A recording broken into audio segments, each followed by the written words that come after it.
গভীর রাত, নিস্তব্ধ শহর। তবে পেট্রোল পাম্পে থামেনি অপেক্ষা। লম্বা লাইনে তেল নেওয়ার অপেক্ষায় শত শত মানুষ। হেডলাইটের আলোয় ভাসছে ক্লান্তি আর অনিশ্চয়তা। আপনারা মূল্যবান সময় নষ্ট করবেন না, আমাদের পাম্পে অকটেন নাই। রাজধানীর অধিকাংশ পেট্রোল পাম্পেই নেই জ্বালানি। হঠাৎ করেই সরবরাহ সংকটে বন্ধ হয়ে গেছে অনেক পাম্পের কার্যক্রম। তবে দু একটি পাম্পে সীমিত পরিসরে তেল পাওয়া যাচ্ছে। আর সেই খবর ছড়িয়ে পড়তেই সেখানে তৈরি হয়েছে দীর্ঘ লাইন। সাকিব স্ত্রীকে নিয়ে বেরিয়েছিলেন ঘুরতে। সেই ঘুরোঘুরি এখন রূপ নিয়েছে দুঃসহ অপেক্ষায়। সন্ধ্যায় লাইনে দাঁড়ালেও রাত 1টাতেও পৌঁছাতে পারেননি পাম্পের সামনে। আত্মীয়র বাসায় যাচ্ছিলাম দাওয়াতে, তো আমাদের প্ল্যানিং ছিল যে 9টার মধ্যে আমরা তেল নিয়ে চলে যেতে পারবো। সেই 7:30 থেকে এখন প্রায় 1টা, এখনও দাঁড়িয়ে আছে। দাওয়াত তো খেতে যেতে পারলামই না, এখন বাসায় ফিরবো এত রাত্রে, তাও টেনশন হচ্ছে। হ্যাঁ, ফ্যামিলি আছে সাথে।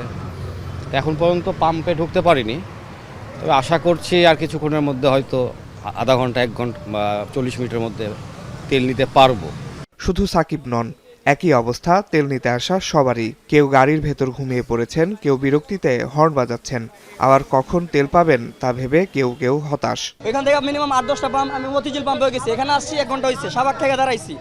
এখন এখানে আসছি বলতে তেল নাই। আমার এই দিকটা 2-3 জন নিচ্ছে, এখানে আসার পরে বলতে তেল নাই। ওনারা আগে বলতো যে ভাই তেল নাই, লাইনে দাঁড়ায় না। তোরা লাইনে আসছি, আসার পরে বলতেছে তেল নাই, অথচ সরকার বলতেছে যে তেলের কোনো ঘাটতি নাই। কিন্তু এই পাম্পে আসতেই এরা কেনাবেড়াটা শুরু করে দেয়। এটা কি নিয়ম বলেন? সরকার বলে একটা, পামালারা বলে একটা। সরকার তো বলছে যে কোনো ঘাটতি নাই, তাহলে এখানে ঘাটতি কেন হয়? সন্ধ্যা 7টা থেকে সিরিয়াল ধরছি, এখন বাজে প্রায় রাত 12:30। এখনো পর্যন্ত আমরা সিরিয়ালেই দাঁড়িয়ে আছি, এখনো আমরা তেল পাইনি। এমনকি পাম্পের ভেতরেও আমরা প্রবেশ করতে পারিনি। 6 ঘন্টা পর একজন তেল নিতে পেরেছে। This is the reality. এই ঈদের ছুটিতে কীভাবে লোকজন ফিরবে, কীভাবে লোকজন চলাচল করবে, এবং রাস্তাঘাট অলমোস্ট খালি, কারণ কোনো গাড়িতেই তেল নাই আসলে।